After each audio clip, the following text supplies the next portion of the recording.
결혼 5년차 주부입니다. 아이는 아직 없어요. 계속 시도하고는 있는데 번번이 실패를 하고 있네요. 따님이 유전적인 게 아니고 환경적인 요인이 더 크다고 들었는데 저도 이렇게 몇 번 실패하고 나니 괜히 친정어머니가 시댁 쪽에 눈치도 보고 하셨어요. 저는 늦둥이 외동딸로 태어났어요. 말씀드린 대로 어머니도 따님이셨어서 그 당시의 이야기를 몇 번 들어보면 애 못 갖는다고 시댁에서 엄청 애물단지 취급을 받으셨다고 해요. 애도 못 낳는 며느리 꼴도 보기 싫고 할머니는 우리 아들 앞길 망치지 말라고 이혼까지 요구하셨다고 하네요.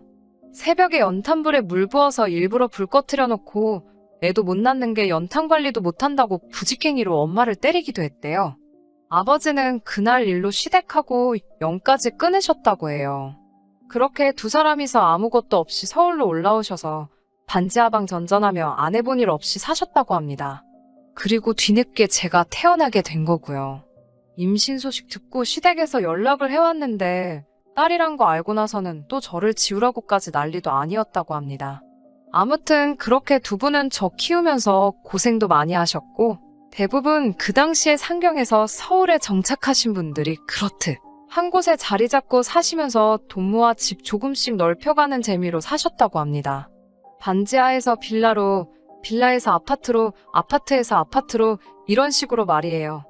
처음 사셨던 아파트 근처 지역이 재개발이 되면서 집값이 올라서 거길 전세로 돌려 다른 아파트로 이사를 하셨고 운이 좋은 건지 옮기게 된 아파트도 처음 샀을 때에 비해 가격도 엄청 올랐다고 해요.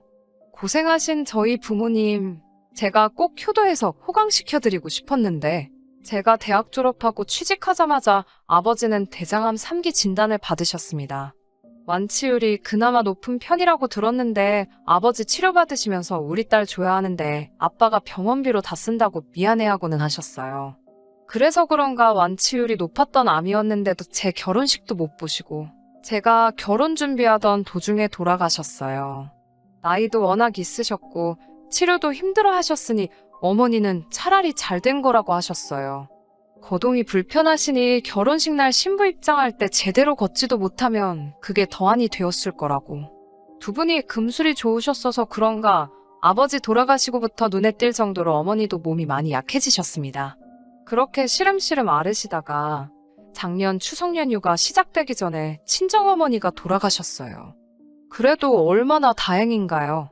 코로나로 돌아가셨다면 화장 후에야 장례식을 치러야 한다는 기사를 봤는데 마지막에 얼굴 보고 보내드릴 수 있던 게 말이지요. 명절 연휴이기도 했고 코로나로 엄청 민감하던 때라서 친지 외에는 조문객을 받지 않으려고 했는데 저희 어머니 아버지랑 평소에 가까우셨던 분들은 안 오셔도 된다는 연락에도 부랴부랴 오셔서 저희 어머니가 하는 길 배웅해 주셨어요. 정말 너무 감사했지요. 식구가 아닌 분들은 그 당시 상황에도 이렇게 와주셔서 같이 슬퍼해 주셨는데 저희 시댁 식구들은 아무도 오지 않았어요. 거리가 멀어서 몇 시간씩 걸리는 타 지역에 사는 것도 아니었는데 말입니다.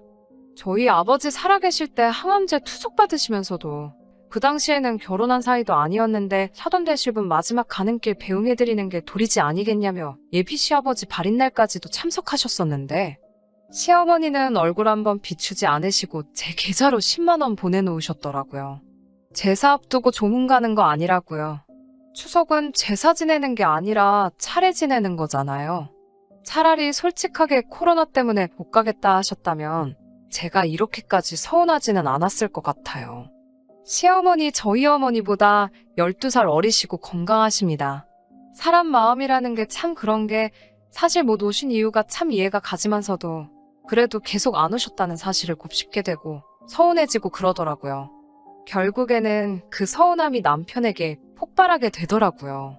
화풀이한 거나 다름이 없지만 그대로 담아뒀다가는 제가 화병이 날 것 같아서 참을 수가 없었어요. 정말 너무한 거 아니냐고. 시어머니 안 오신 것까지 최대한 이해를 하려고 해도 가족 중에 누구라도 보낼 수 있던 것 아니냐고. 6년 전에 아버지가 돌아가셨는데도 아버지 지인분들까지 와주셨는데 어떻게 시자 들어가는 사람은 단 한 명도 안 올 수가 있느냐고요. 남편 위로 누나들이 둘이나 있고 심지어 저는 얼마 전에 신우의 심호상에도 참석해서 애 봐줄 사람 없다고 장지까지 따라가서 애들을 봐줬는데 말입니다. 못 가서 미안하다는 연락도 없이 10만 원 딸랑 보내는 시어머니지만 신우들은 그 알량한 10만 원조차 보내지도 않고 그 뒤로도 저한테 연락 한 번 없어요. 누나들은 시댁에 가야 하지 않았냐. 거기서는 제사를 지낸다기에 아예 처음부터 연락도 안 했다.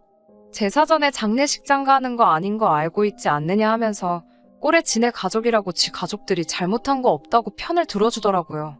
반대로 돌아가신 게 장모님이 아니라 우리 엄마였으면 너는 그 상황에서 장모님한테 장례식장에 가라고 할 거냐. 시엄마 연세에 이 시국에 장례식장 가는 거 무리인 거 알지 않느냐고.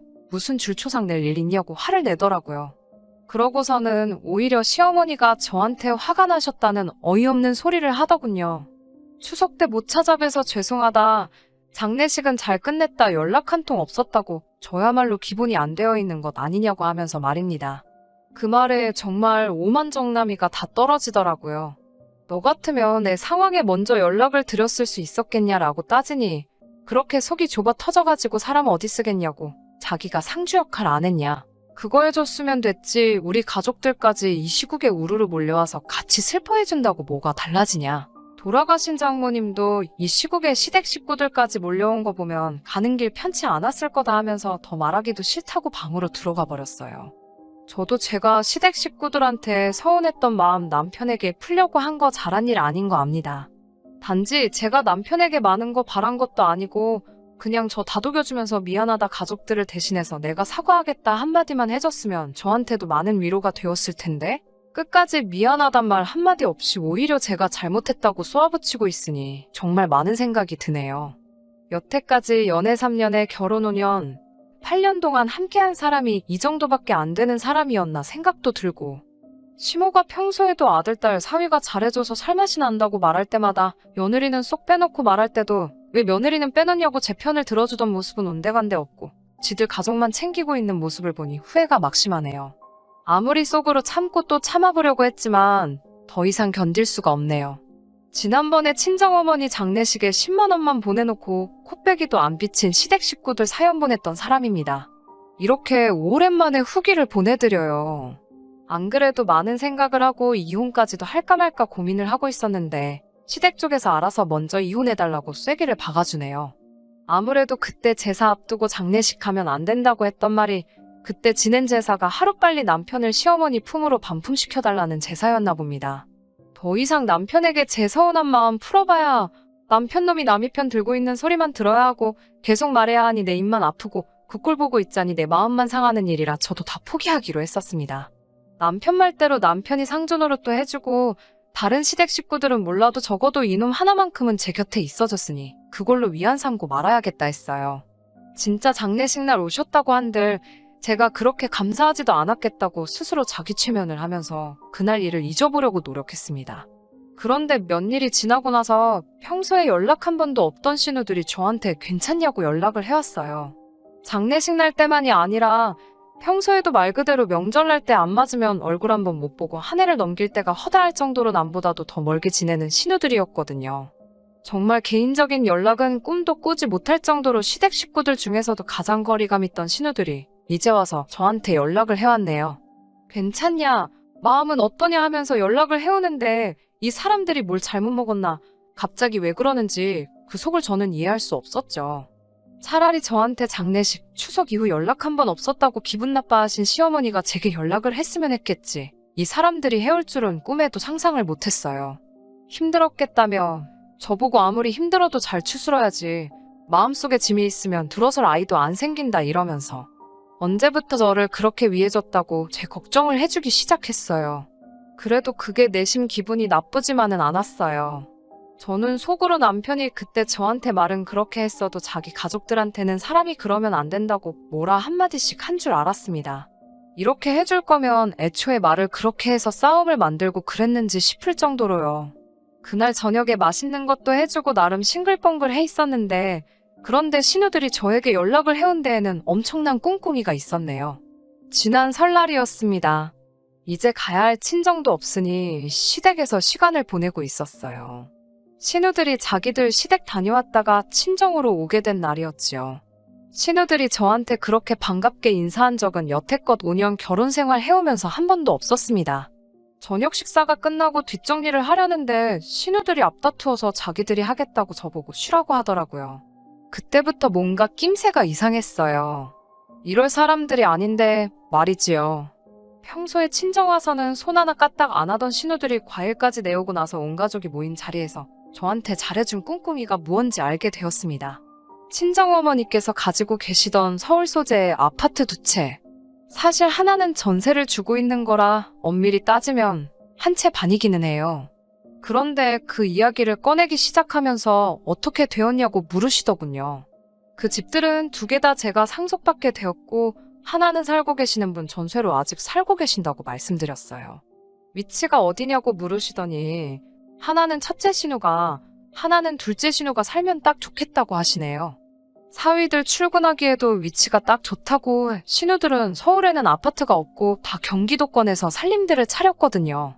어머님한테 그게 무슨 말이냐고 여쭤봤는데 제 말은 들은 척도 안 하고 거기서는 또 신우들끼리 자기가 더 비싼 아파트에 살겠다고 싸우기 시작하더라고요. 제 말은 끝까지 들으려고도 안 하고 자기가 저한테 더 잘해줬네 어쨌네 하면서 저보고 더 비싼 아파트에서 살게 할 사람을 고르라고 하는 거예요. 진짜로 화가 머리끝까지 올라오더라고요. 저한테 연락하고 잘해줬던 게 저희 어머니 명의로 남아있던 아파트를 지들이서 나눠 가지려고 하던 속셈인 거예요. 제가 외동딸이니 그 집들이 고스란히 제 손에 들어올 것을 알고 이미 저한테 연락이 온 순간부터 저희 어머니 집을 자기들끼리 그 집에선 내가 살 거네 네가 포기해 하면서 싸우고 있었고 좀 더 비싼 아파트를 받으려고 저한테 연락을 먼저 해서는 제 걱정해주는 척 아양 떨면서 제 눈치를 보던 거예요. 누가 준다거나 한 적도 없는데 말입니다. 그 자리에서 신우들이 준비해온 과일상을 엎어버렸어요. 자기가 더 비싼데 살겠다고 투닥거리던 신우들도 그게 뭐라고 그 꼬라지를 흐뭇하게 지켜보는 시어머니도 남편도 아주버님들도 전부 다 눈이 휘둥그레지더라고요. 누가 그 집에서 살 건지 중대 발표를 하겠다고 하고 전세 주고 있는 집은 이미 살고 있는 사람 계시니 뺄 생각 없고 남아있는 집 하나는 제가 들어가서 살겠다고 했습니다. 남편이 옆에서 우리는 서울에 집 있잖아.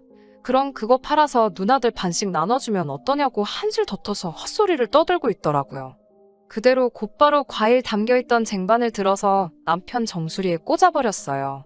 그 집에서 내가 들어가서 살겠다는 건 니랑 같이 들어가서 살겠다는 게 아니라 이혼해서 나 혼자 살 거라는 뜻이야. 라고 외치면서요. 시어머니께도 앞으로 뵐 일은 없을 것 같은데 그래도 꼭 돌아가실 때는 연락 한번 달라고 했어요. 10만 원 제가 부조해드린다고요. 신우들한테도 있지도 않은 일 가지고 서로 싸우지 말고 앞으로 사이좋게 지내라고 충고하고 필요할 때 잘하지 말고 있을 때 잘하라고 쏘아붙이고 저 혼자 집으로 돌아왔네요. 지금은 별거 중인 상황이고 이혼 조정 기간입니다. 변호사 구해서 위자려고 지금 살고 있는 집이고 분할받고 싶은데 괜히 귀찮게 시간 끄는 것보다 하루빨리 그 집 구석하고 연을 끊어버릴 생각입니다. 외동딸인 게 이럴 때는 서럽네요. 제 편 들어줄 형제 하나 없는 게 말이에요. 그래도 남이 편 들어주는 남편 데리고 사는 거보다 평생 혼자 사는 게 편할 것 같습니다. 그러면 제 사연은 여기서 마치도록 하겠습니다. 속이라도 시원하게 여러분들이 제 전 시댁 식구 욕이나 조금 해주세요. 감사합니다. 끝까지 들어주셔서 감사합니다. 오늘의 사연은 여기까지입니다. 구독과 좋아요, 알람 설정 부탁드리고 더 좋은 사연으로 다시 찾아뵙겠습니다. 감사합니다.